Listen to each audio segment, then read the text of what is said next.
So I just don't know now that I'm listening to the conversation. I missed that on the beginning, but now I'm wondering if I'm an anxiously attached person. So let me just explain the situation like really quickly. Is this guy I met just like out and about, but he lives in a different city. So we've been talking, and we've been trying to make plans for me to come up to see him. We met in my city where I currently live. And we were on FaceTime one evening, and he accidentally shared a note with me that had like a city, and it was like travel plans. So I said, "Oh, I think you accidentally shared this note with me. Like, you can press and hold on the message to unsend it." I didn't open the note at this point, just to respect, like, I think that he didn't want me to see it, or if he didn't want me to see it, then he could unsend it. So then later on, the conversation is continuing. He's talking about his travel plans. And I mentioned the city that the note was titled. And he said that he's never been there before. And he mentioned going somewhere else. So I went to open the note, and it was a shared note between him and another girl with a list of hotels and like different activities. Okay. So I think after I saw the note, I just assumed, I was like, well, maybe you're further along with this person. Like, in the beginning stages, I do understand that's, you're going to date other people, even though I don't believe in dating multiple people. But if you're planning a trip, then it seems like you're further along in the situation. Right. And I don't want to be a part of it. Right. I don't know. Like, So is that like jumping the gun too much? by is jumping the gun ending things because he Yeah. seems to be further along with somebody else? Yeah. What was his response to you saying that to him? He denied it and said that he wasn't talking to anybody else and that it was just recommendations. But But it was very obvious. right, right. How did you meet this person? We met through like I'll say church, like a church activity. Okay. What was the church activity? So they have like this group for young adults just to like meet other Christians and get together. Okay. I got you. How long were you dating him? Not long at this point. It only had been 2 weeks, which I guess is even kind of crazy that I was planning to go up there to see him, but it seemed like things were going well, and he doesn't live here, so we were just going to alternate back and forth. How much distance was between the two of you? Like an hour flight. Okay. Okay. And you dated him for how long? Like 2 weeks. This is like everything is Oh, very so this fresh. was early. So it's This was like very in early, the early. beginning. Yeah. Okay. Okay. Yeah. I don't see any problem here in terms of like you ending things. I mean, if you're someone who dates one person at a time, was that something that was communicated between the two of you when you first got together, when you first started entertaining one another? No, that's not something that was discussed. Like, I don't make it a requirement for guys to only date myself. I think, like, in the beginning stages, if you feel like you can manage dating other people, then that's your decision to make. I can't really control what other people do. All Okay. I can do is govern myself and decide what I want to do. But at a certain point, a decision needs to be made. Right. Okay. So, given that that's your orientation in terms of like dating, you're not forcing that moral standard on the person you're dating. What made this particular connection? What made you want to end this? I think it was just the lying, because it was very obvious that him and the girl were going on a trip. So you're lying, and I just don't think that maybe some people do go on a trip that with people that they don't really know or don't have a developed relationship with. Right. But that's not something that I do. So I just assumed if you're going on a trip with this person, then it might be a little bit more further along. I So I agree. guess I assumed a little bit. That's what I was trying to get to. So it's like everything makes sense there. If you told me that, like, if you answered that question differently, and you were like, "Oh, just the idea of him dating somebody else would have rubbed you the wrong way," then I would have went a different direction. But considering that you focused on the line, the character trait, Mm-hmm. there's nothing wrong here. That was the right decision. Okay. That was the right decision. Yeah, I wish more people thought like you. To be honest with you, I just made a video today talking about how people should like date one person at a time. And I know some people will hear that and they will be like, "Well, the other person isn't, so why should I?" I'm like, I It's so hate. silly. I feel like it creates so much confusion, Right. and then you start comparing people and missing out on things. Yeah. Yeah. So I think that that's like the problem. What you just described was part of the problem of like dating multiple people. But then the other problem is like people not liking the idea that somebody else may be entertaining somebody else while entertaining you. So they're like, well, I have to do it as well because I don't want to have the losing position. That's not how it works. That's not how it works. That's kind of a foolish way to kind of approach things. But anyway, that's a whole nother subject matter. But no, you did the right thing, love. There was no problem here. Okay. All right, cool. That's all I had. All right, dear. You have a good one. You too. Thanks. Bye. All right. Valerie, what's going on?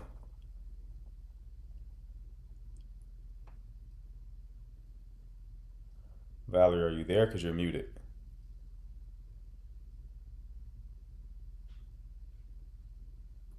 Valerie, going once. Going twice. Oh.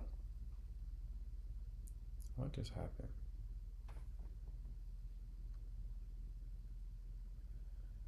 Miles, can y'all take Valerie down? For some reason, TikTok isn't letting me do it. A girl giving it up on the first night. Is that a red flag? It could be. It's not guaranteed to be.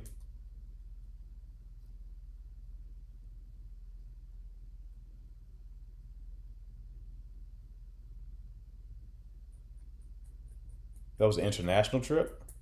Shorty was talking about? Yeah. Buddy was playing with that one.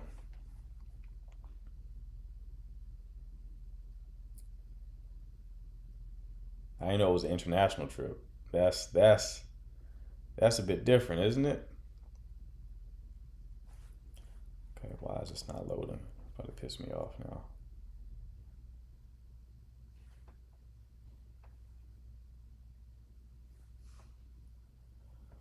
What if the note was old? Well, how recent was the note, Jero?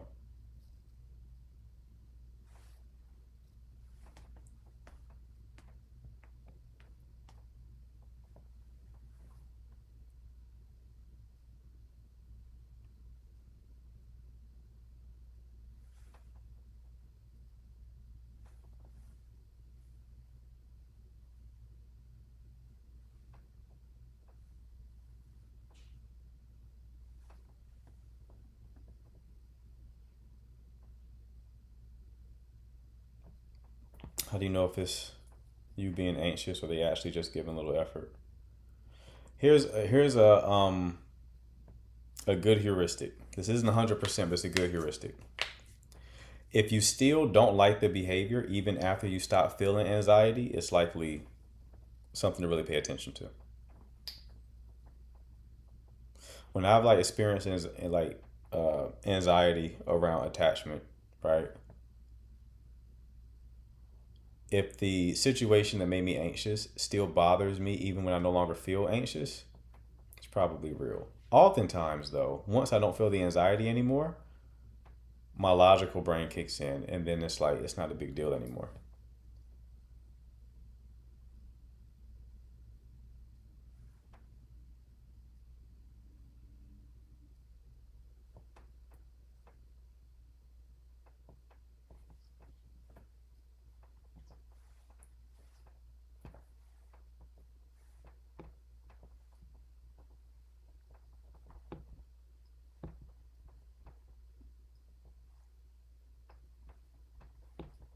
Hold on one second, people.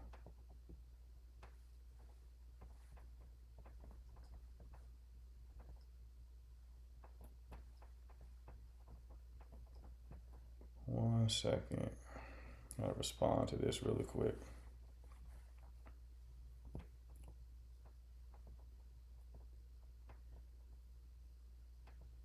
Oh my God, bro.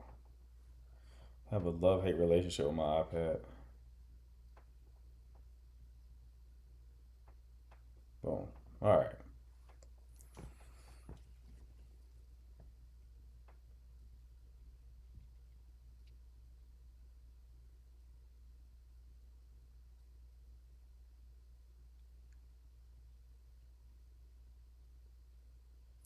Do you think men naturally want more than one woman at a time?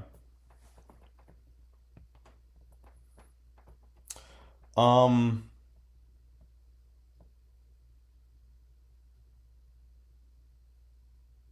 yes. I do think there is a natural element to that. It's kind of the dark side of masculinity or the masculine print. The feminine has a dark side too. The feminine's dark side is y'all want like the best. It's like winner takes all type shit, right? You'll see a woman who like it was an interview on the Joe Rogan podcast where this woman was describing she was dating a fighter and he got like knocked out during a professional fight. And she said when she saw that, she didn't want it to happen, but she just lost all attraction for him when she saw him get knocked out. She was like, she tried to rationalize it, she tried to logic it away, but her body just stopped responding to him. I'm not saying all women are like that, but I do think that there is something with women who they're repulsed by weakness with men. You don't like it. I've said this to men before. It's like women are they're wired to historically women chose men. The importance, the choice of the man was it was a very weighty decision because your survival depended upon it. So when women were still dependent upon men financially and the protector provider dichotomy was most important historically, if they made the wrong choice, if they chose a weak man, that could mean that they would not survive. Them and their children would perish, right? So they had to choose a strong man. So even though we're not in that environment anymore, you're still kind of wired for that. You still want that. That's where guys talk about hypergamy, right? Winner takes all. That's why people talk about how if you look at dating app data, it's the top 20% of men who are getting all the women. If you're a woman on a dating app, you're just sharing the same pool of guys. There's a handful of guys getting all the matches, and they're just sharing all the women. Most guys don't get any matches on dating apps. So the guy you're in a situationship with, he's not committing to you because there's 10 of you. Right? That's why he's not committing. Why would he? There's 10 of you. Right? So, yes, that's a dark side of men is they typically do want variety. That's very true. And women tend to want the best. That's also very true. Why do you think women talk about not settling so much? Men don't talk about that. You don't hear men talking about settling at all. You hear women constantly parroting that word back. They talk about settling a lot. Y'all want the best of the best. There's nothing wrong with that, but that is true.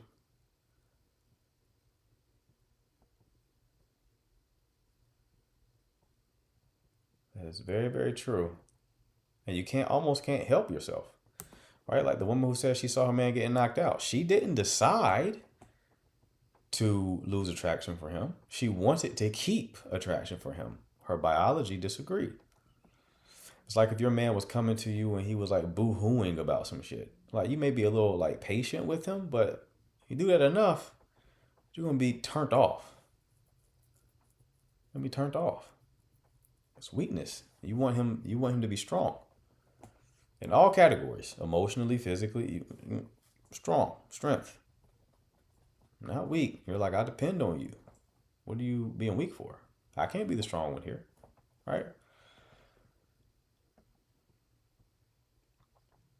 Do you think after the right decision, someone can become secure? What do you mean after the right decisions? The part where he lied is weird, but if I can go see a man that I met 2 weeks in, I don't know if I understand. Are you married or in a relationship? No. What do you think is the best city, state for dating attractive black women? I don't know.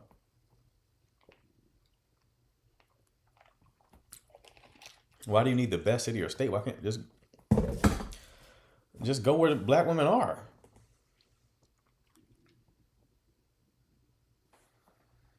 Here's the thing: if you go to a place with like the most beautiful women in any capacity, you're also going to get the most male competition there as well.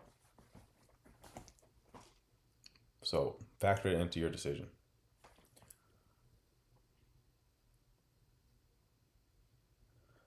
International trips are definitely different. That means the connection has no borders, right? 100%. They could go on an international trip together as well, so it could be that both met at the same time. I don't think that was her issue. Her issue was like primarily the line.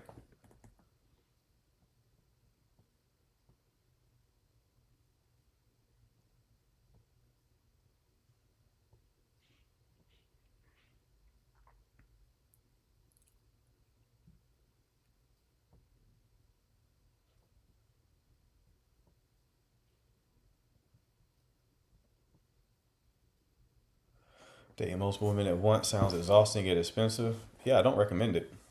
But the desire is still there for sure. Men do want variety. That doesn't mean all men, right? But it does mean, generally speaking, that is true. That doesn't mean it's justified either. It just means that is the dark side. That's the dark side. Women have their dark side, men have their dark side. Right?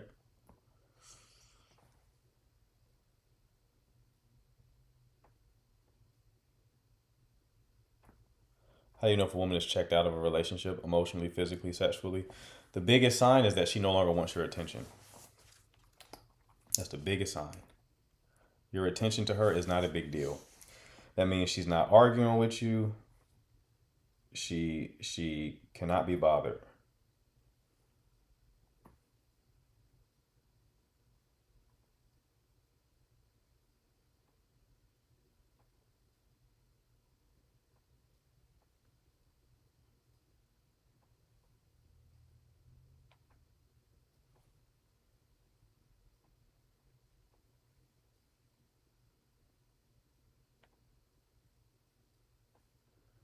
So if you're in that situation, you should hire me ASAP. If you're in a situation, a problem in your relationship, and you're like stressed out about it, you don't know what to do, you should get a coaching call. If you want to get your feet back wet with dating, you don't know how to approach it in a way that protects you. If you don't know how to read a situation, read a person, make good romantic decisions. You're tired of going through the same cycle over and over again. Get a coaching call. This icon right here, hit that button below.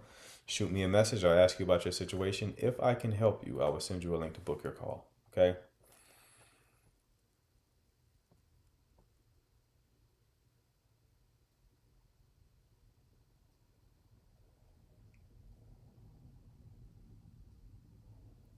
I mean, like going from anxious attachment to secure. You think that's possible? Yes, but it's only possible within a relationship. You can't do that single.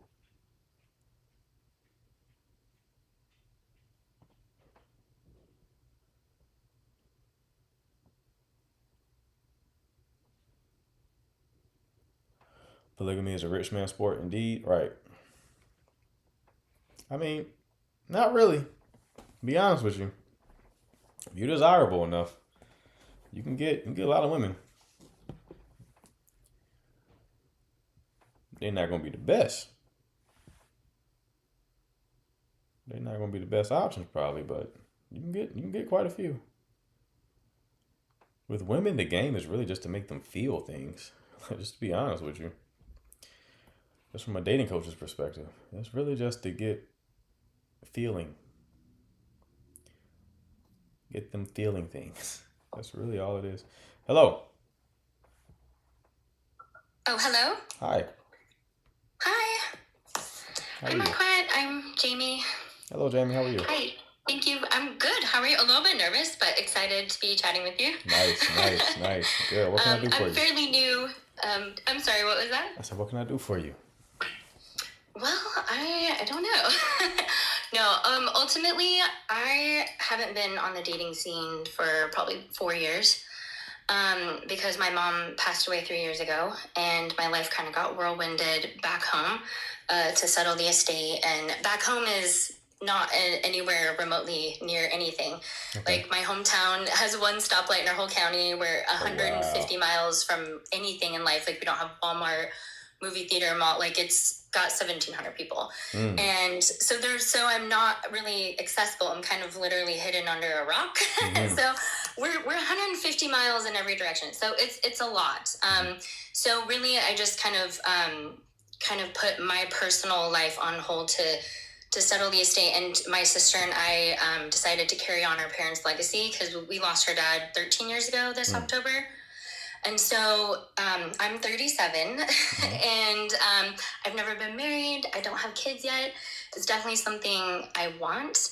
But I'm not like fully on the market at the moment, but I would like to be. Okay. And I'm not really sure like what I need to do other than the static environment. I learned that from you. But I do have a condo in Phoenix. So like I'm trying to like get my life like because I'm in Eastern Oregon mostly. Okay. And then so I'm kind of back and forth right now. I'm kind of dipping my toe in the water, getting back into the city life. And wanting to find those environments. Namely like church is I was raised in church. Didn't mostly go to church. I'm kind of like working my way back. So I still feel very much like a baby in my faith. So I don't feel like I'm really where I need to be to attract the man that I know I want for myself. So I'm kind of at this like weird place. And I guess I would just like some really good advice as to like what I should be like working on. What should I be doing? Sure. Or how should I prepare myself, I guess? That's a good question. How you should prepare yourself. So yeah. How long have you been single? Since 2019, a long time. Okay.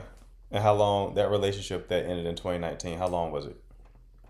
That was my shortest relationship. It was 6 months. 6 months, okay. Why did it end? Ultimately, we weren't compatible, and it was a mutual situation. I mean, there was a 6-year difference, but I don't know that necessarily really had the most to do with it. I would just say like where we weren't in alignment. How about that? I just don't think we were in alignment. Okay. And have you been trying to date this since 2019, or what's the story there? Well, I'm the youngest of 10 kids, so I'm kind of the diplomat of my family. My biological parents adopted 8 kids, 2 sets of 4 biological siblings. And so whenever there was family stuff going on, like I kind of was somebody that they'd reach out to. And so I feel like I've definitely, family over everything, right? That's a mentality. So like, I don't have any regrets in that sense, but at the same time, I don't want to keep doing that to the point where I'm not living my life to the fullest. And I think there's a lot of balance that needs to take place that I'm actively working towards. But ultimately, my 16-year-old niece had attempted suicide, and I became her legal guardian for a year.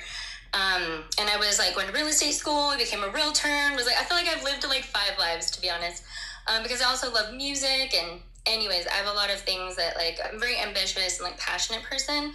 And so I like to give a lot of my time to that. And I think I've always been someone who I don't feel like I have to like rush into a relationship because I want it to be genuine and real, and I want to be just as sparked or whatever, you know what I mean, as the other person is. And sometimes I feel like that doesn't happen at the same time.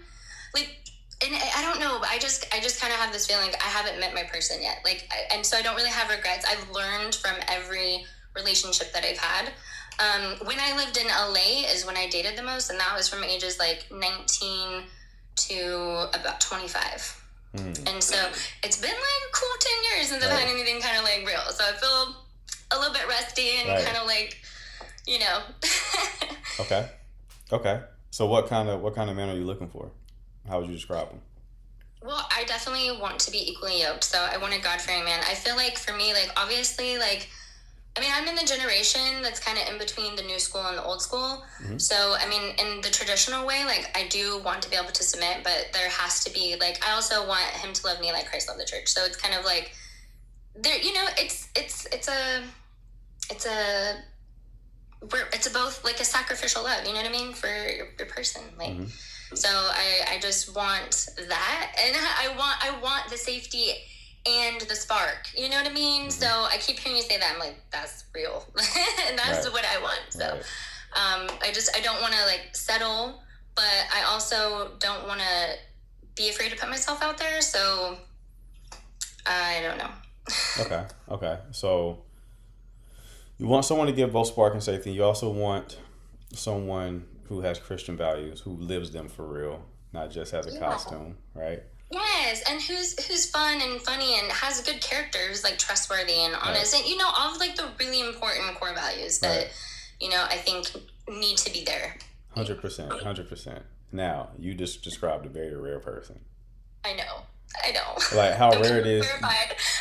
Just off of one of those traits, just off of the love you like Christ loved the church, someone who takes Christianity that seriously. Just that, if we just isolate that one variable.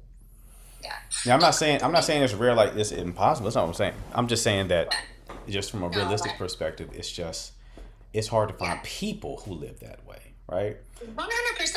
I agree with you. Like, I'm by no means perfect whatsoever, so I don't expect perfection because I'm not that. I guess I just want somebody who I can grow with and who wants to lead me. I will tell you think this. ultimately that's what I'm looking for. Now, the reason why I brought that up is just to ground your expectations, because if we look at it from a Christian lens, right? Yeah. I've always said that there's a difference between dating from a religious context, especially with Christianity, from a worldly context. So worldly context is very high chemistry. What stops a lot of Christian women is they're selecting for a Christian man within a Christian context, but they are making their decision in a worldly way. So they're expecting very high chemistry out the gate. If you were to encounter a man who was seriously living the Christian life, like really trying to embody those values, who would also give spark and safety to a high degree, you've won the lottery. For him to still be single, for him to still be single, I know. you have hit the lottery, right? So here's a different approach. More than likely, for you to get what, like Eva said, he's already married, right? That type of guy is likely already in a relationship, already married, because he's so rare, everyone's going after him. So if you do come across a guy like that and he's single, I'll tell you right now, if you come across a guy like that and he's single, there better be a very good reason why he's single. It can't be, I just haven't found the right. That's bullshit. There better be a really good reason. I mean, his wife just passed. Stuff like that, right? There needs to be a really good reason why he's single. Because if there's not a really good reason, he doesn't want to be single. I mean, he doesn't want to be in a relationship. And that's why he's single, more than likely. Okay? So it's like when I tell women who are like on dating apps, and they're dating these guys who are like 9 out of 10s in looks. Yeah. See, I've been off the app for 4 years too. So I'm not on any apps. I'm not, like I said, I've kind of just took myself off the market and was like, I needed to heal, from the loss of my family. And, because and actually, like, I'm grateful that I could do that alone, because I've been able to thrive on the other side. Of course, that's like a forever process that you go through. You're going to have different, like, it kind of like the emotions come in waves, and you just process the waves as they come. They're going to keep coming, but you can get through them. And so for me, I felt like I really needed to have that time by myself, because I don't know that I would have had the capacity to heal my heart and find stability in my life again if I was also then needing to give more of myself to someone that's deserving, right? Because, like, absolutely. And that's why I'm like, okay, like, I can't even entertain that even though I want it. Like, I have to kind of deny myself. So really, I've just been in a state of endurance for a really long time. And I'm like, I don't want to get comfortable there. Right. You know what I'm saying? Right. No, I get it. So like, I've told people in the past to, like, plan for best case, worst case, most likely case, right? Best case scenario, you find this mystical man who gives both spark and safety at a high level. He's his dream boat. He gives you a lot of, you have a ton of chemistry, ton of safety, and he loves you from a biblical perspective. That's best case scenario. It's not impossible. It's just not probable, right? Most likely case, you're going to encounter someone who you're compatible with, and there's not high chemistry. But there is enough chemistry that can build. Yeah. That's the sweet spot. That's what is overlooked. Yeah. That dynamic. Yeah. And I actually really appreciate your perspective because I also don't want to have I don't want to have unrealistic expectations. You know what I mean? But I also want to have, I also want to have requirements. And I think there is balance and nuance in that. And I don't know that I've even had an opportunity to sit with those and figure out exactly what they look like for me. So I do think I kind of have this vague idea because I've been kind of so far removed. Right. And this is why I tell people not to date multiple people, right? Because if you do, you literally can't give the connection the space to grow. Because you're going to immediately compare that guy who you actually could grow to have a lot more chemistry with over time to a guy who you had a lot of chemistry with at the outset.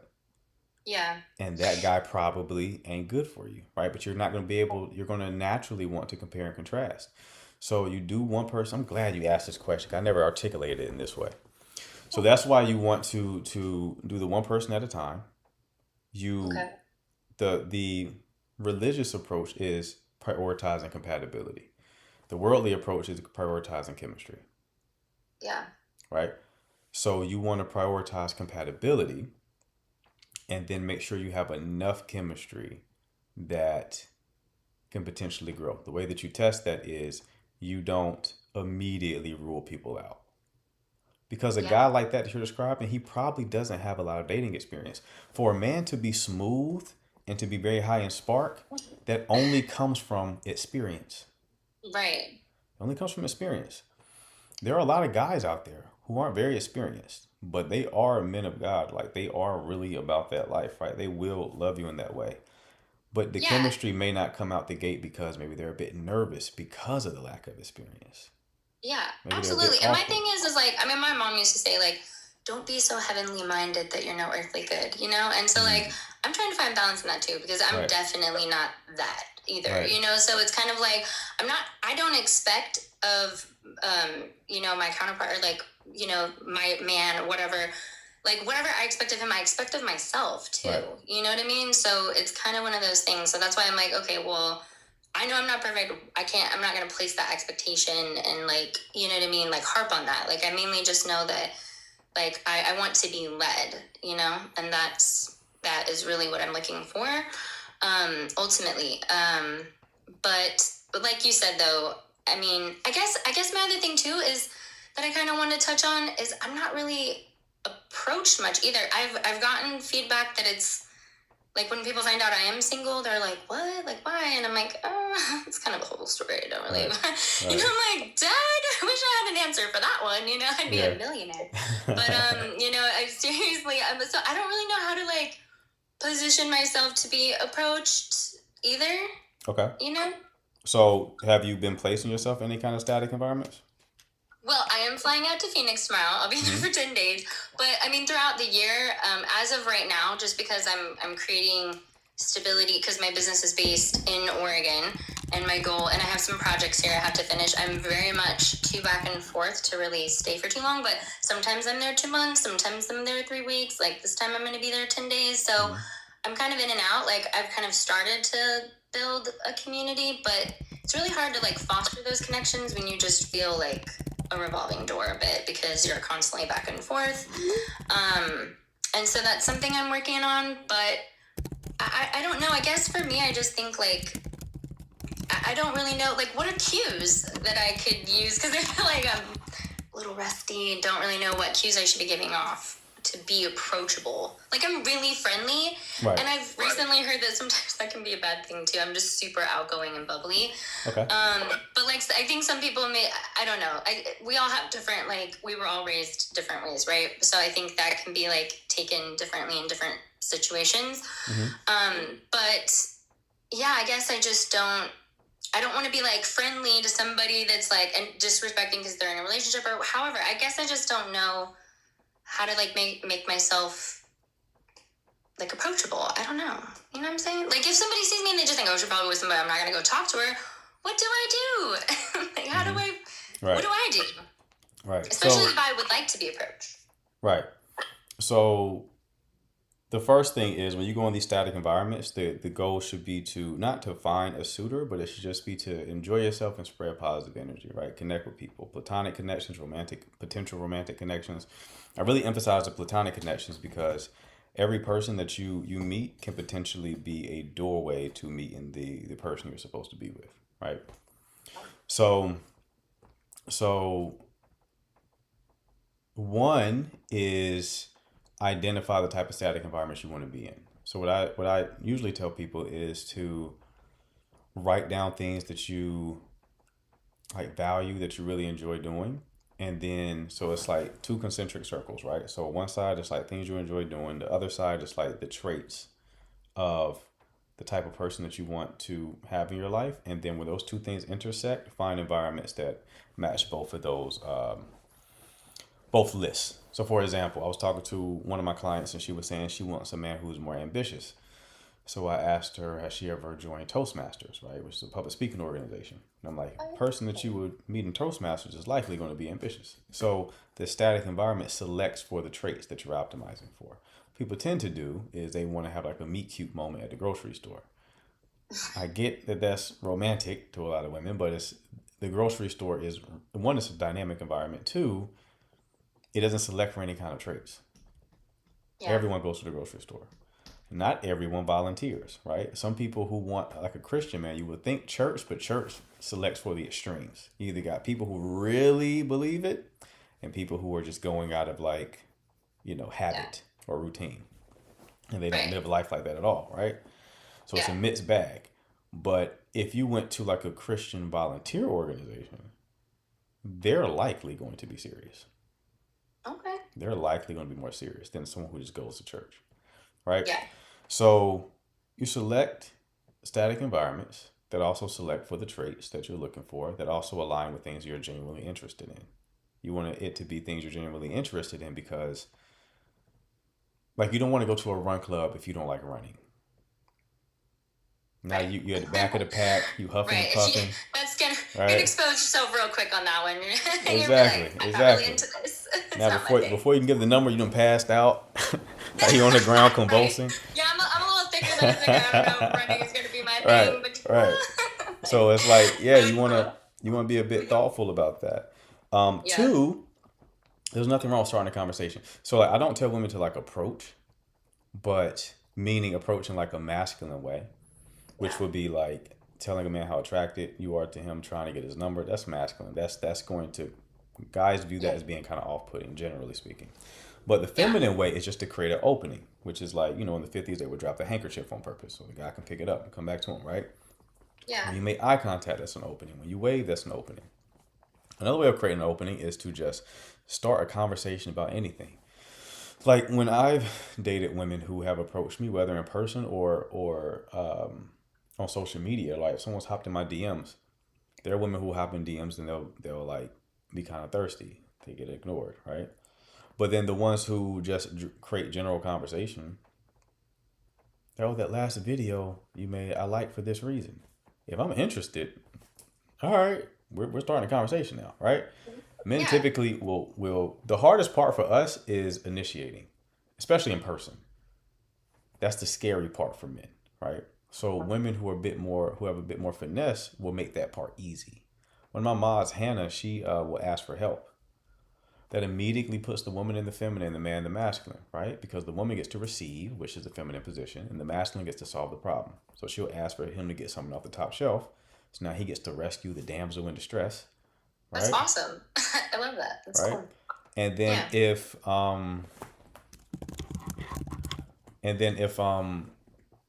he doesn't try to take it further, then she just assumes disinterest. The mistake a lot of women make is they will not take the hint.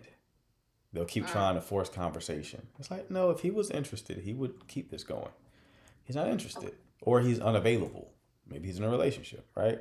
So Hannah doesn't push. Hannah asks for help. And if he helps and then he just says, have a good one, she's like, all right, have a good one. Because also women are really sensitive to rejection as well, because you haven't had to build that muscle. You don't approach men, So Yes. this also gives you plausible deniability. So it doesn't feel like a rejection because you didn't say anything to be rejected. right? That's a good point. Yeah. So it's like more is going to be required for both men and women in this new world that we're in, where everything is just in disarray, right? But Yeah. you want to have more tools in your tool belt. That doesn't mean you go out there and you just start conversations with men 24/7. It just means that you have the ability to do so, and you can do so with a bit finesse if you choose to do so. Absolutely. And I know for sure, like, I always tell people, like, I'm the worst texter alive, but a vibe in real life. Like, I'm more of a, like, an in-person person for sure. Mm-hmm. But it's mainly because I work a lot from my phone. And so, yeah, kind of sometimes my capacity for it just gets a little bit too much to be texting all the time. But Mm-hmm. I mean, it is something, like, an area I could work at too. But I mean, as far as, like, yeah, I would rather meet somebody, like, in real life than, like, online or that kind of a thing. Because I just feel like it just feels more natural to Right. me. But I guess my other question too is like, so because I'm still kind of at like this beginning stage of things, like, do you feel like I'm in a place where I just need to go get more experience before I would need like a one-on-one coaching session, or do you think that like there's more to expand on this where I should? There's definitely more. That's what I try to tell people. It's like I Yeah. answer people's questions and lives, but every single client I've had, they're in the chat right now. Every single one would tell you, oh, he goes a Yeah. lot deeper on the coaching calls. It's like, Okay, cool. Because I'm like, I secretly really feel like I could use help, but then part of me is like, I don't know. Like, I guess just because I'm not like, involved in a right. relationship or something. No, So you're good. You're I don't good. know, but okay. Yeah, book a call, love. We'll go a lot deeper than we went in this conversation. But yeah, there's a lot more to unpack. There's a lot more strategically that I can help out with. But Cool. yeah, we can Thank put you you. in a good situation. What's going well in your favor is your energy. I can tell you that right now. Thank You you. have good energy. Thank you. I really appreciate that. Thank you so much. And yeah, well then, okay, I will go ahead and do that. And I just appreciate your time. Thank you for your advice. Like, you're killing it. Like, thank you for helping people. I appreciate It's you, love. beautiful. So, All right. all right. Well, have a good one. We'll talk to you soon then. All right. Talk soon. All Take right. care. All right. Cool. Bye. Bye. She was nice.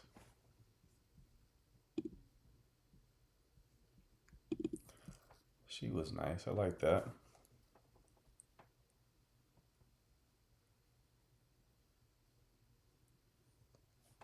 Said prices go up at the end of the month. No, prices were already raised. We don't. They're not. It's gonna be a while before we raise them up again. But right now they're staying. They're staying stable. Hello.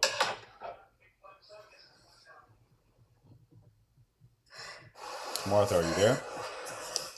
Hello. Hold on. Martha, are you there? Okay. Point Delicious. What's going on?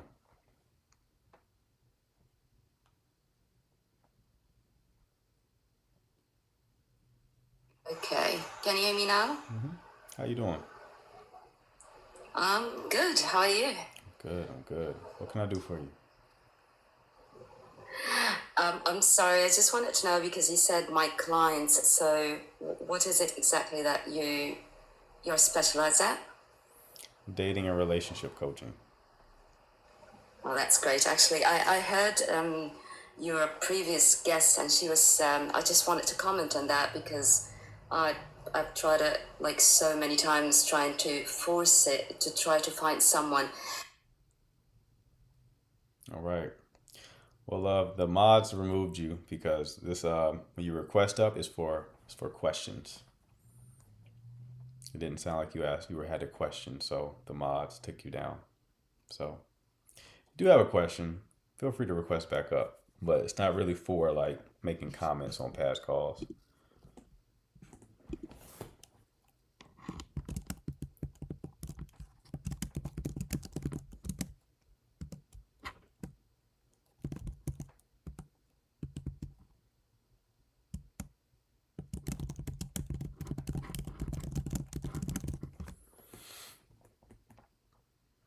All right. Who else do we have? It's just Lou.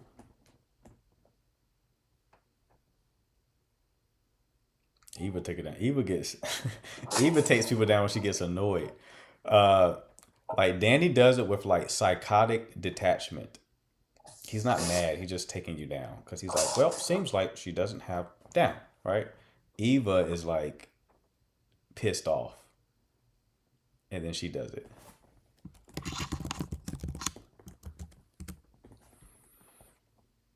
Okay, it's just Lou. Are you there? Did you not mean to come up? I'm assuming not, so we'll keep it moving. All right, let's see if Plum is still here.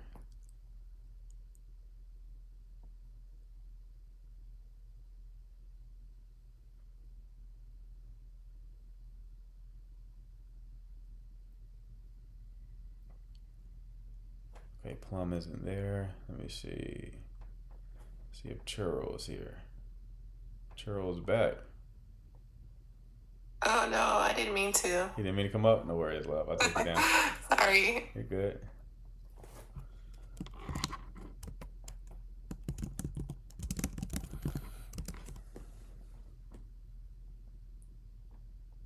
All right. Again, people, if you have any questions pertaining to dating and relationships, you can request up. I will solve your issue, or you can drop your question in the chat. Or we can drop your question in the chat.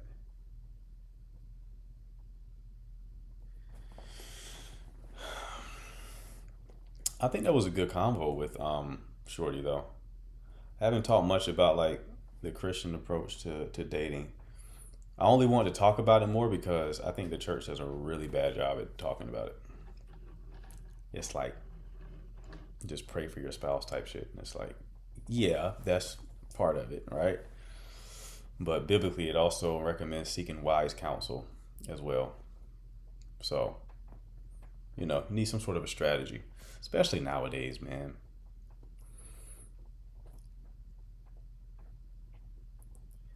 Especially nowadays, you definitely need a strategy. Things are getting more difficult.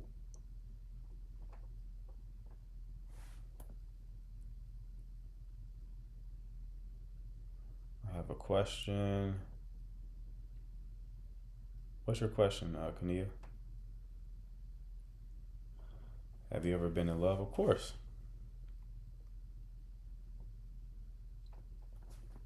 Yeah. I liked your point about selecting where the chemistry can grow. Right. I don't want to have to talk about the connection spectrum again. I could, but I didn't plan on it. But yeah, I have to think more about like how to determine if chemistry can grow. Because it can on the women's side of things. I'm not saying men don't have that mechanism at play. But I think with women it's definitely they have a larger capacity for things to grow, connections to grow.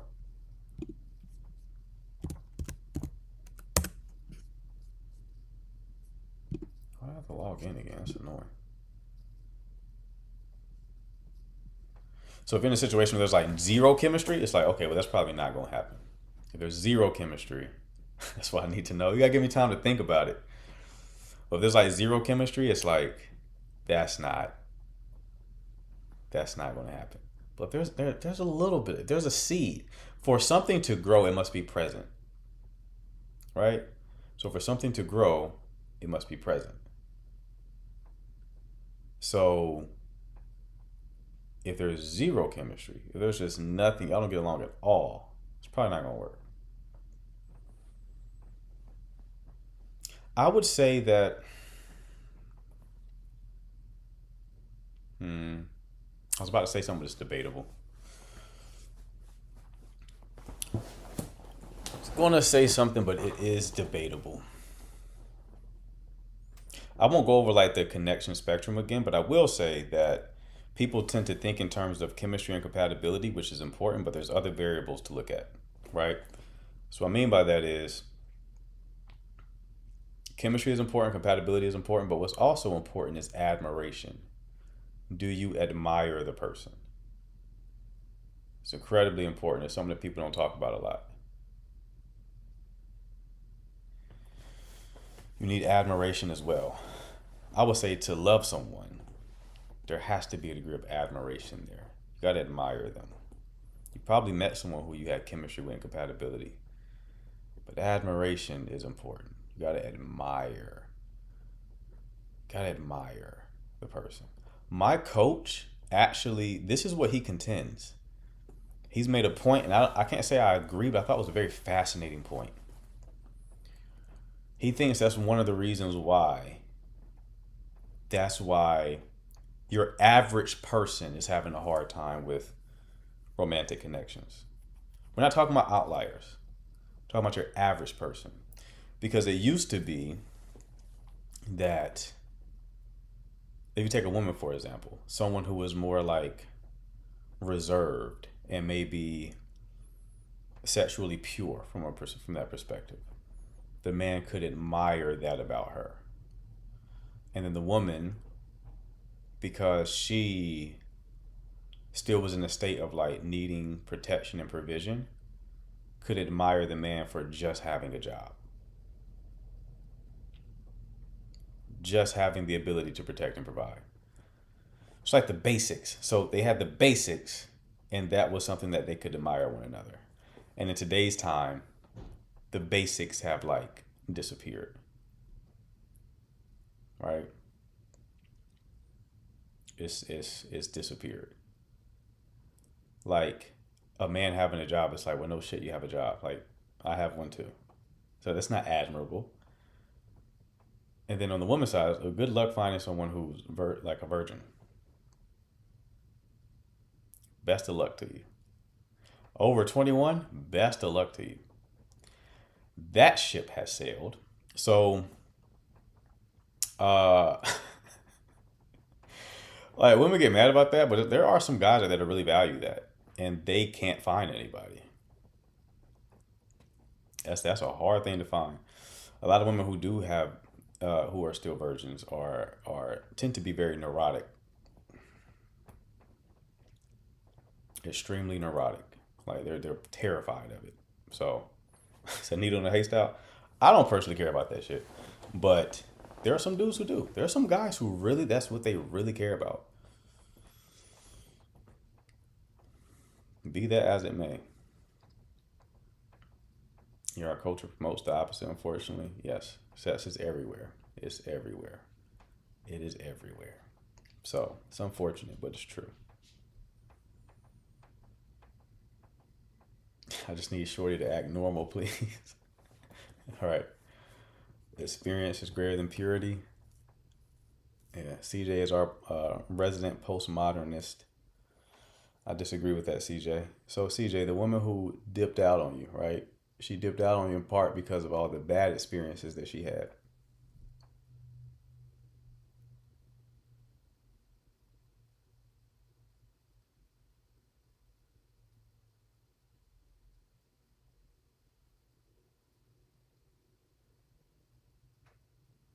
$35 waiting for marriage. Men admire it, but they don't want to deal with it. You mean like you're a virgin? CJ playing to perform the game. No, I get what CJ is saying. I'm joking with him. What I said was true, though. That is why she dipped out. Because she had bad experiences. She's been hurt before. She don't want to get hurt again. It's like the video I just posted, man. We're not supposed to have all these negative romantic experiences. We're just not supposed to. Someone made a really good point on my video. Let me read it. I'm gonna read the comment to you. Because he agreed with the video, and then like he took it a step further.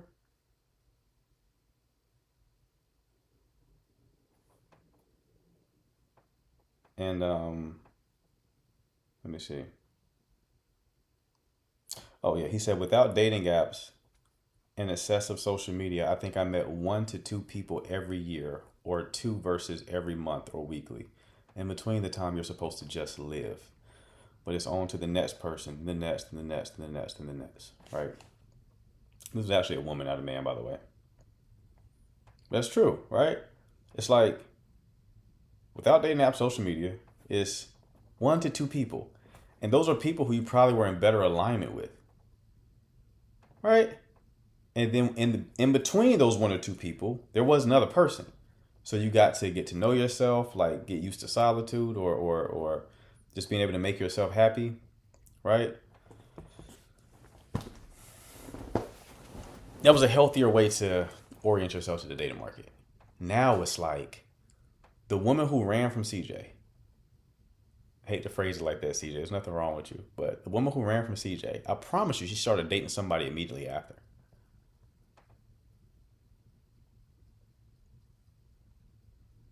I promise you.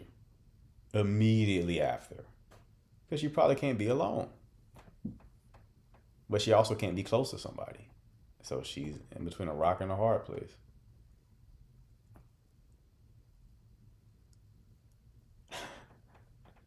So it's like,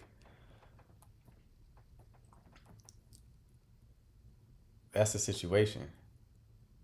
The wiser King Solomon became, the more pessimistic he became. Right. Right. Was there any man in the Bible who was like faithful? Like who just had one wife? I don't know. I've read a good portion of the Bible, but I haven't come across one yet. David? Nope. Solomon? Nope. They were kings, obviously, but Jesus didn't have a woman at all, so it doesn't count. Adam? Adam. Okay. All right. So we got a few. Nice. All right. Moses didn't have a woman. We got a few. That restores faith in me. Because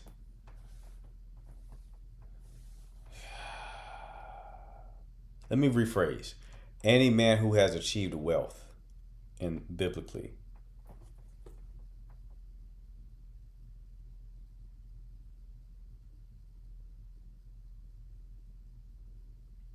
Abraham achieved wealth, right?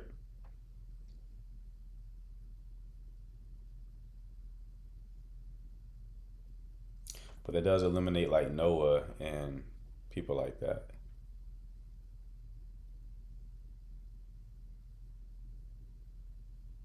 A guy coworker of mine was so upset. Girl he was living with for 4 years got engaged 6 months after breakup. Right.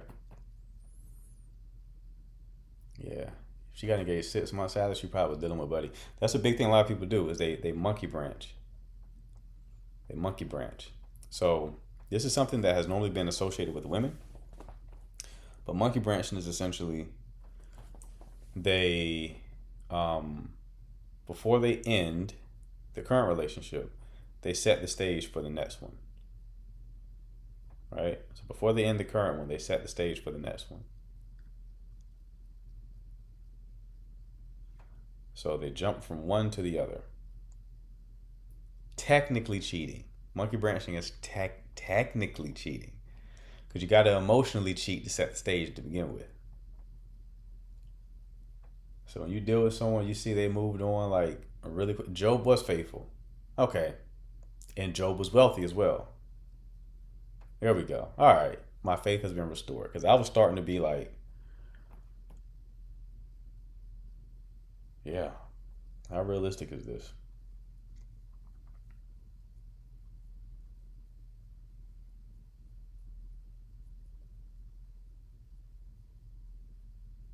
Joe was faithful, final boss, right? That's how you know someone going through it. They're reading the book of Job. Life is stressing them the fuck out. I was reading the book of Job last year. Let me see how Job did it. Shit. How'd you do it, Job? How did you do it? CJ, we gonna get you saved, brother. We're gonna get you baptized before you leave this live. You know that, right? I know you're in California, so it's not popular out there. You and Cece, you know, y'all are the devil's children. We're gonna get you right though, CJ. We're gonna get you right. Trust me. We're gonna get you right. Yeah, he was real. My man went through it. He went through it. Right. He went through it, man. He went through it. He has lost so much money and God gave him a chance to turn his life around. The devil's sponge. Yeah, you just gotta like biblically. I think you just have to like keep in communion with God. Some of you learn like the Book of Job. It's right. Like you keep talking to God. You keep the lines of communication open. I think God really wants you to be needy towards Him. That's what I learned in my own like journey. It's hard for people who are high agency, like myself, to relinquish control, but you learn ultimately that you just have to surrender. I had to learn that through like using all of my brain power and shit was not working. I'm like, I'm incredibly intelligent. I know that for a fact. Why is this not working? And I would look at other people who I knew I was sharper than, be like, they're fucking, it's working for them. Why is it working for them? It's not working for me. You gotta give that control up, man. Give that control. And I still struggle with that shit. I notice when I get mad, it is a sign that I'm clinging to something, trying to control it. I get mad when I don't have control. Not like, oh, or a person, but just in life in general, right? The direction my life is going. I get mad about that. You gotta be anxiously attached to God, to be honest. I think that's actually a way to kind of work on your attachment style too, Danny, as well. Because I think your attachment style also relates to your relationship with God too. Give you an example. People with anxious attachment tend to they have what is called recency bias. So my anxious attachment, tell me if this is accurate. The last thing that happened in your relationship to you feels like a representation of the entire relationship.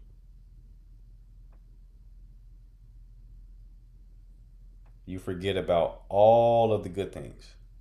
Whatever just happened is good or bad. That's the relationship.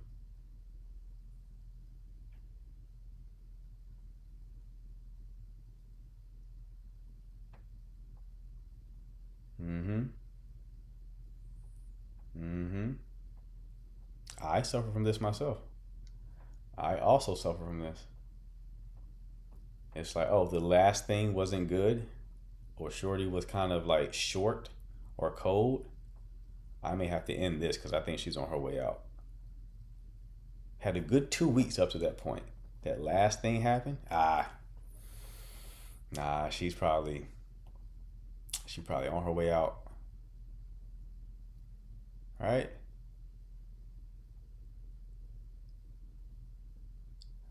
It was bad, though the good was a false representation. That's also possible. It depends on the context of the situation, right?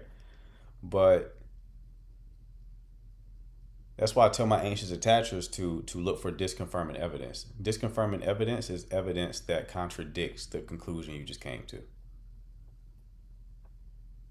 So before you buy into that conclusion you came to, intentionally look for disconfirming evidence. But also don't gaslight yourself. It's a balancing act. It's hard. So, like from a Christian perspective, I realized I also had that type of orientation towards God, right? Where it was, if I feel like I wasn't in like a blessed season, then now I'm doubting faith. Kind of like the Israelites in the wilderness, right? It's like God did all these miracles. They just saw him do hella miracles, right? And the moment they got uncomfortable, they're like, where the golden calf at? Somebody whip that golden calf out. Where that golden calf? Need to go ahead and bow down to that real quick, because buddy ain't looking out.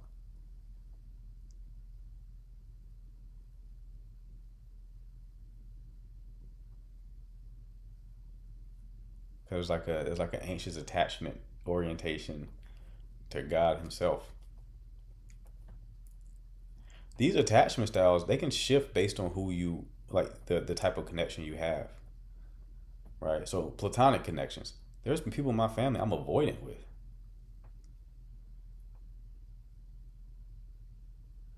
A lot of people have separation anxiety with God, right?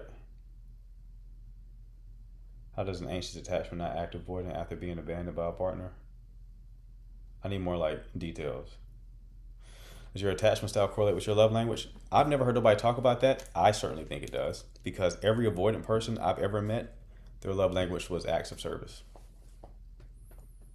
Because they grew up in an environment where they felt like they had to be like independent and take care of themselves. So they feel love when people do things for them. 100% of avoidantly attached people I met, acts of service has been top two. For anxious attached, it would be quality time or physical touch. Makes sense because both of those require you to be close to them. Probably gets more complicated when it's like disorganized or fearful avoidant.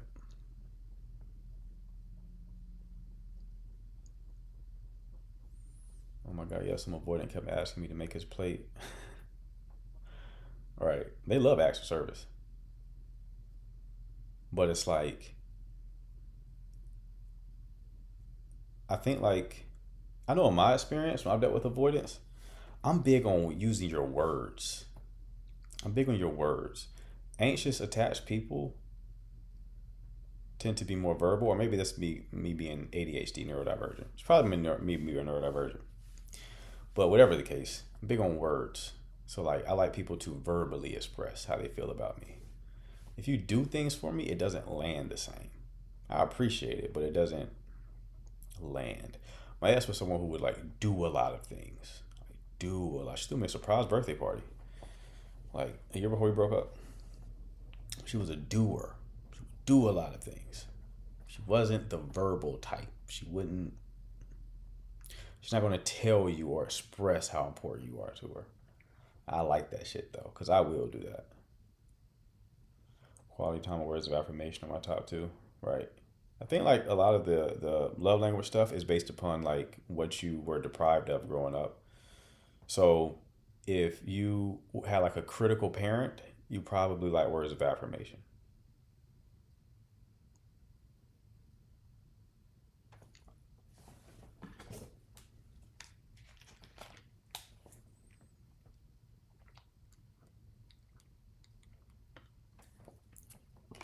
In your household, if you were like verbally torn down, you probably really appreciate words of affirmation.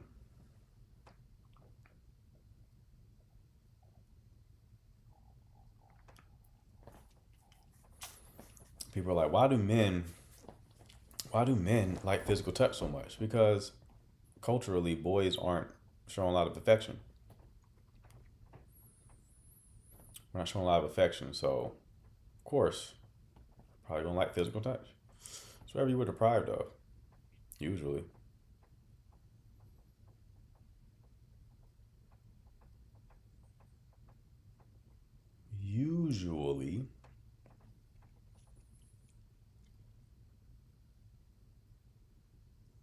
It's not always sexual. A lot of guys who say physical touch is there. Is this really like, rub my back? They really like that shit. I know I do. But guys, be careful if she says her love language is receiving gifts. I think somebody called in talking about that. This girl was running a game on him. She told him at the very beginning of their connection, like, what's your love language? She was asking him, like, what's your love language? And he told her. She was like, right. Mine is receiving gifts. She didn't give a fuck what his love language was. Didn't care at all. She was setting the stage, baby. She was setting the stage. She said, mine is receiving gifts. The big ones. The expensive ones. So she was like, they went on like 2 dates. And then she was like, hey, we got to talk about something. And he was like, what's up? And she was like, well, we had to talk about love language. And I told you that mine was receiving gifts. And I noticed you haven't bought me any gifts.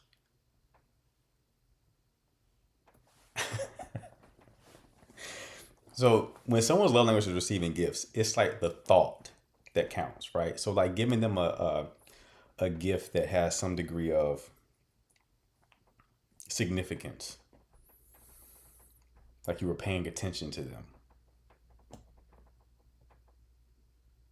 They appreciate that. It's not, drop a bag on me, like spend a lot of money on me. That's a gold digger, brother. That's not a person whose love language is receiving gifts.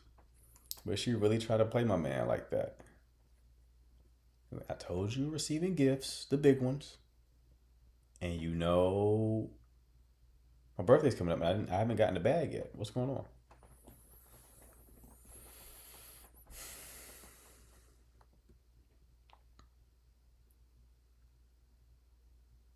And I was like, please don't tell me you falling for that, big dog. Is that a sprinkle tactic? The sprinkle, you know why the sprinkle shit is stupid? I'm gonna tell you why it's stupid. Um, because it doesn't account for human nature.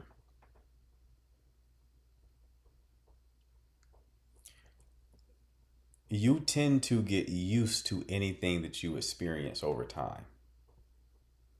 So like if you're broke or poor, the sprinkle shit is probably going to like speak to you. It's going to resonate with you because you're broke, right? You want money. But let's say you apply it and you do marry someone with money. Once you get used to having the money, it's not going to mean that much to you anymore. You're going to look for the next thing. Now you have an ugly old husband.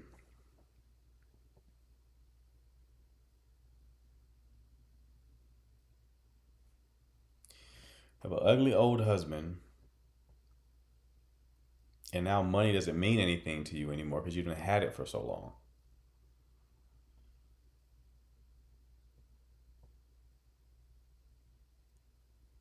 Right? Now you're looking at him, snoring beside you, slobbering on the pillow.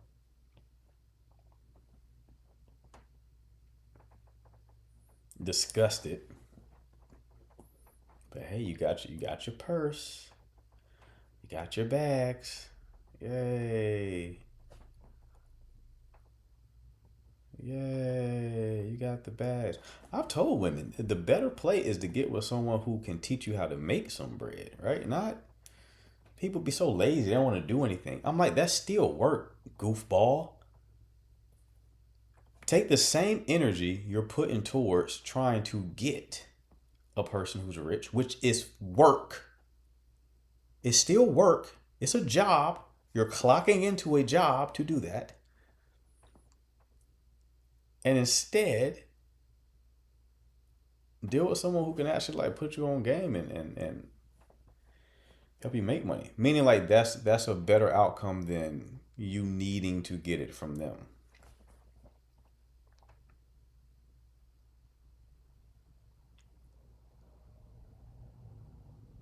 I remember I said that the other day and somebody was like, they passionately disagree with me. Some bird in the chat. Just, I want someone to give me the money. It's like, yeah, but you got to work for them to give you the money, though. You got to fuck them. You got to do a whole bunch of things. You're still working. You don't think that's work? Yes. Is work. What about dating your tax bracket? No, I agree with you. I'm just saying that if you're going to go that path, at least like that's just a better logic. It's more sustainable.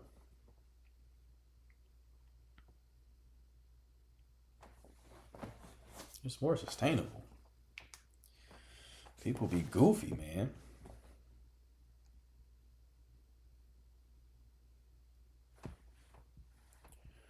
Hold on.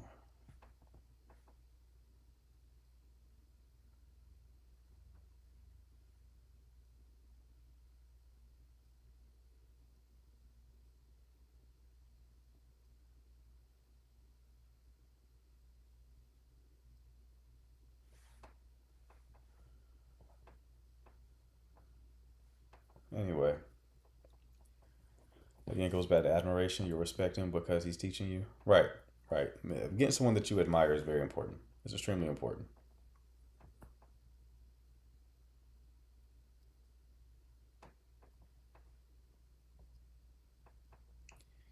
Extremely important. People do not get it. Do you think dating outside your tax bracket causes resentment?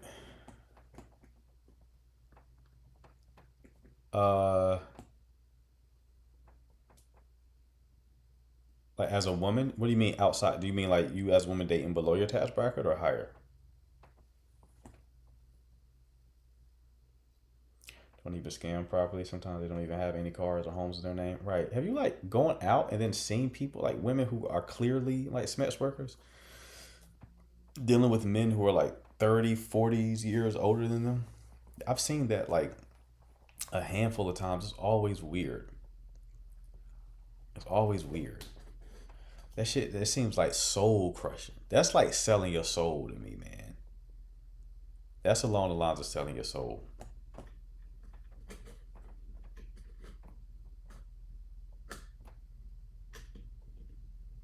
If the money comes too easy, your soul is part of the bargain. If it comes too easy, your soul is part of the bargain.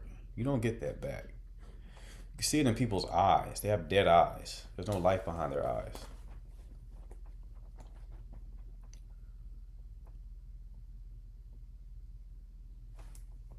While just trying to date outside of my race feels like I'm having an identity crisis. What do you mean?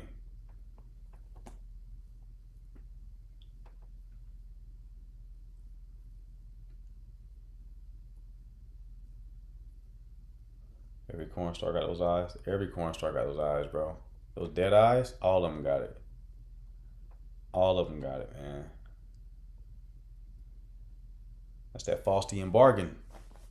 I think I pronounced that correctly. Faustian bargain. I instantly regret it. And I'm like, who am I? Well, stop doing it then. Lux.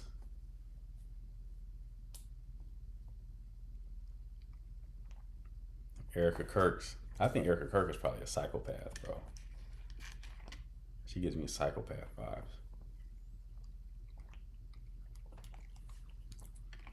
It's like the dead eyes, but also like the crazy eyes. You see like the crazy eyes? Like the bulging shit? Stay away from those. Stay away from those. That will not be a good time. I assure you.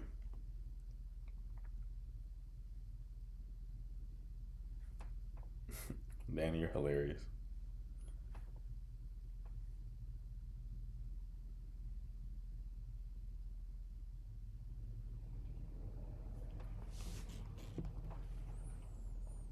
New Girl on Love Island has crazy eyes. I'm probably gonna watch that tonight, actually. My Girl on Love Island. Yeah, the crazy eyes, stay away. That's one of my fans with crazy eyes. I'm like, I'm not gonna make you mad.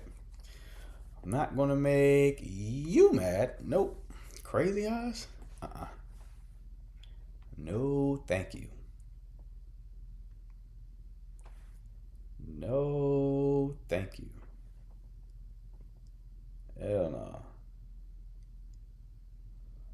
All right, last minute questions before I get off of here. Last minute questions before I get out of here.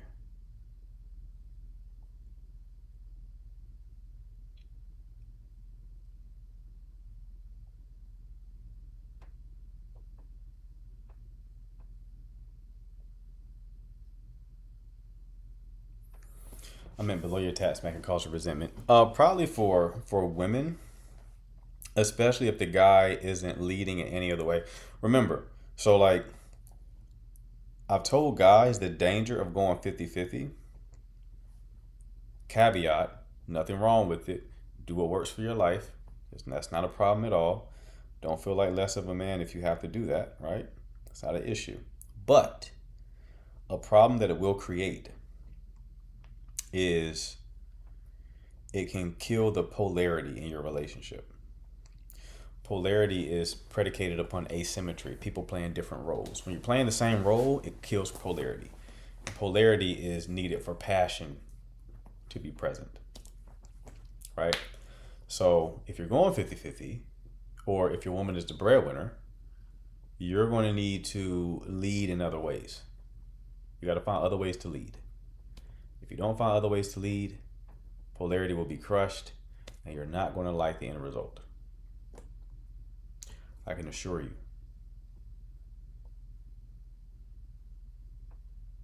You are not going to like the end result. How to approach my gym crush? Just talk to him. Ask for help.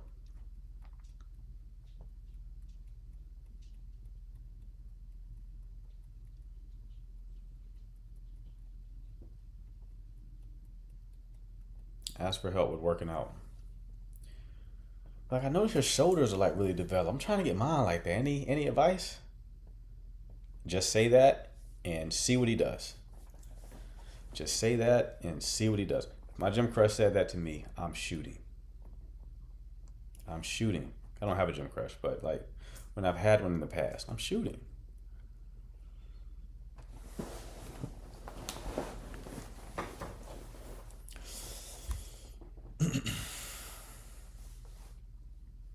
Every time. I've had like women approach me with stuff like that. They're like, "Are you using this?" No, and I'm not reusing that equipment. I'm like, you didn't see me touch that actually.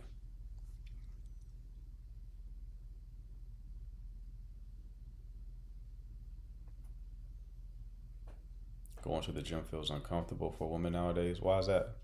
I think the gym is one of the best places to meet people actually. Honestly. I wouldn't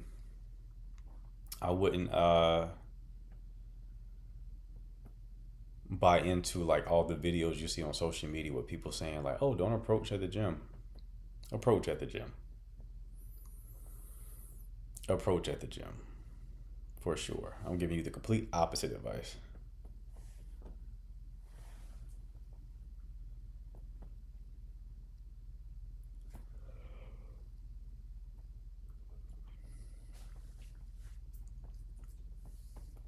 I saw so many relationships form at like the previous gym I went to. He never does any of my exercises. And then get some new exercises. It doesn't have to really be a real request. It's just an excuse to talk to the person.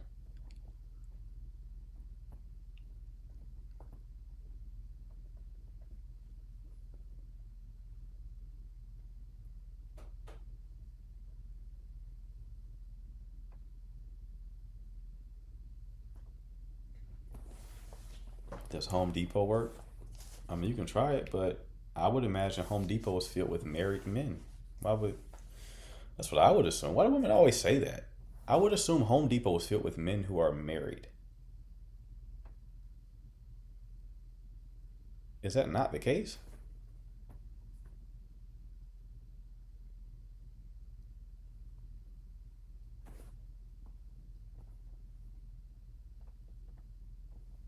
Wow, that's hilarious. Yeah, men with families.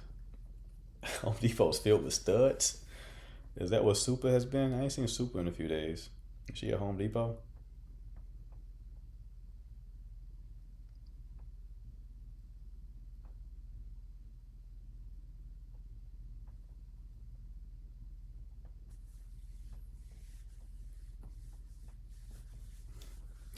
Yeah. She at Foot Locker. She at Foot Locker buying some new shoes to walk to Home Depot. I need some. You got some Home Depot shoes? What? Like shoes to go to Home Depot? What the fuck are you talking about, lady? Can I speak to your manager? I don't like the way you're talking to me. Home Depot is so intimidating. I've never been to Home Depot. I'm more of a Lowe's guy.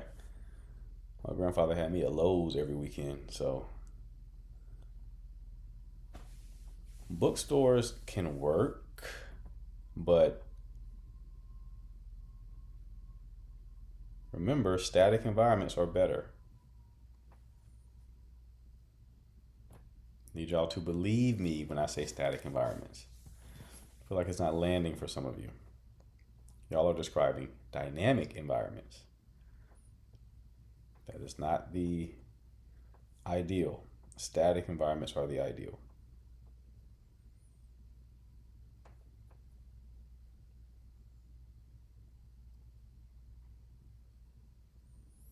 When does the Odyssey come out?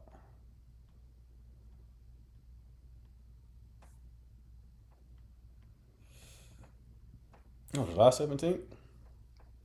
It's 3 days after my birthday. We in there. Bookstores with a book club? Yes, bookstores with a book club can definitely work. Although I don't know many men in book clubs though, to be honest.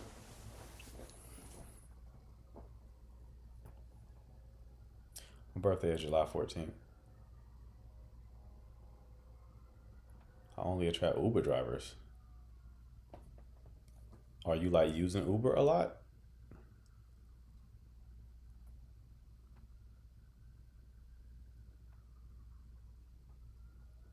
Oh, that's my B-day. That's what's up. First girl I dated out of my relationship, we were born same day, same year. And I was like, oh, is this my wife? Reading into shit. Being like, well, this certainly isn't a coincidence. How can we be born the same day, same year? So you're using Ubers every time you go out. Yeah, I mean, that would make sense. Those are the guys you're around. That's like working on an army base being like, I seem to attract military guys. It's like, yeah, that's who you're around.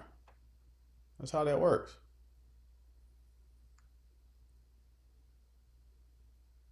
I know a couple like that, he hates it. I bet he does, because you know the birthday is going to be about her. For sure. We used to joke about it. That actually would be a great way to spin the block too. A happy birthday text. If I was the type to do that. Great way to reestablish a connection. You know, a great way to spin the block, reestablish a connection is what tell the person you saw something that reminded you of them.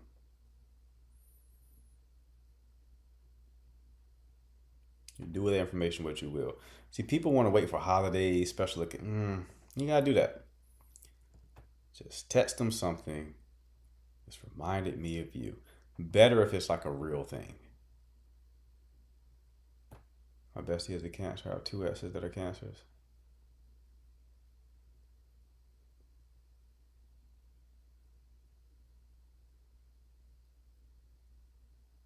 I would block them. You should come to Florida for your birthday. I've had enough of Florida, love. I used to live in Florida. You seen the Future memes of that? Like the rapper Future? I've used that in the past. It definitely has worked. I've just never followed through. It gets a response though, especially if it's real. Like it's actually like because it can remind them of like the connection. It makes their brain go back to like that connection.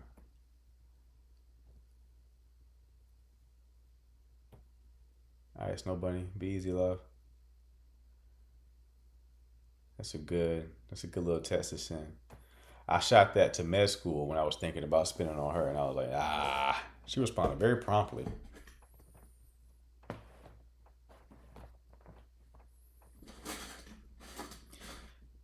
I said, nah, I'm not gonna do it. Not gonna do it.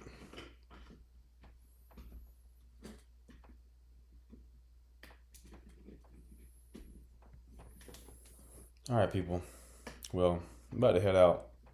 Again, if you're struggling with dating or relationships, if you're spiraling, you don't know what to do, you feel a lot of anxiety, you're in a specific situation, you don't know if you should leave or stay, if you've been out of the dating game for a while and you don't know how to reintegrate, you don't know how to start dating in a way that's going to protect your heart, you're close to giving up, and you want to give it one final shot with the actual strategy, you should book your 1 hour coaching call. This icon right here, hit that button below, shoot me a message. I'll ask you about your situation. If I can help you, I will send you a link to book your call. If you ever miss these lives and you want to stay up to date, see the questions that were asked, the answers that were given, I stream them on YouTube. So link in bio for that. It's at The Signal Dating on YouTube. Check it out. What else? Is that it? If you're new here, make sure to follow. I go live twice a day. I'll be live again tomorrow at noon Eastern time. So if I didn't get to your question tonight, I will get to it then. Appreciate the mods. Appreciate the chat. I will see you all tomorrow. Y'all take care. All right.